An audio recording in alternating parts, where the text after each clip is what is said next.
अहमदनगर जिल्ह्यातील ताजा घडामोडी बघण्यासाठी रोखोक या वृत्तवाहिनीला आजच लाईक करा, सबस्क्राइब करा आणि शेअर करा।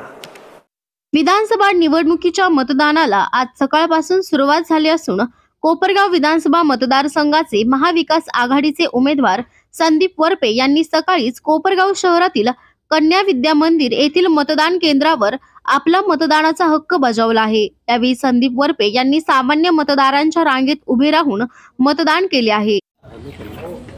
मतदान केलंय, मतदारांचा उत्साह चांगला आहे। थोडीशी आज थंडी पडल्यामुळे हळूहळू मतदार त्या ठिकाणी बाहेर पडतायत आणि चांगल्या पद्धतीने मतदान होईल।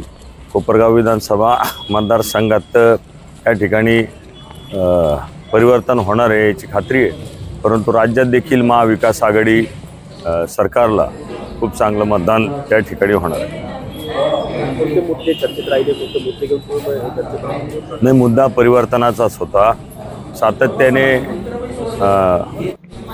या ठिकाणी प्रस्थापितांचं त्या ठिकाणी राज्य मांडता येईल किंवा त्यांचीच सत्ता होती आणि अनेक प्रश्न प्रलंबित राहिले। मागच्या 5 वर्षात अनेक प्रश्नांची सोडवणूक करायची संधी होती। विरोधी उमेदवार सत्तेत होते, नगरपालिकेमध्ये 2 वर्ष प्रशासक होतात, नगरसेवकांचा अडथळा नव्हता, त्यामुळे शहर आणि ग्रामीण लेवलच्या अनेक प्रश्नांची सोडवणूक करण्याची एक हाती संधी होती, पण दुर्दैवाने तसं झालं नाही। त्यामुळे ग्रामीण भागाचा पाण्याचा प्रश्न असेल, शेतकऱ्यांच्या पीक विम्यावर कोपरगाव तालुक्यात अन्याय झाला, सोयाबीनचे भाव असतील, दुधाचे भाव असतील, कांद्याचे बाजार घसरलेले सगळेच मुद्दे त्या ठिकाणी होते। बेरोजगारी होती, रस्त्यांची अतिशय दयनीय अवस्था होती, याच्यातूनही असंतोष होता। शहरात पण पिण्याच्या पाण्याचे प्रश्न होते, इतरही प्रश्न होते।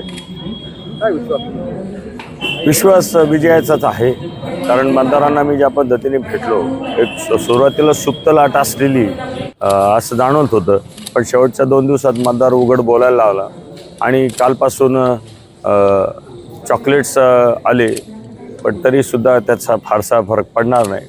आणि धनशक्ती विरुद्ध जनशक्तीची निवडणूक होती आणि जनतेने निवडणूक हातात घेतली होती, त्यामुळे विजयाचा विश्वास आहे।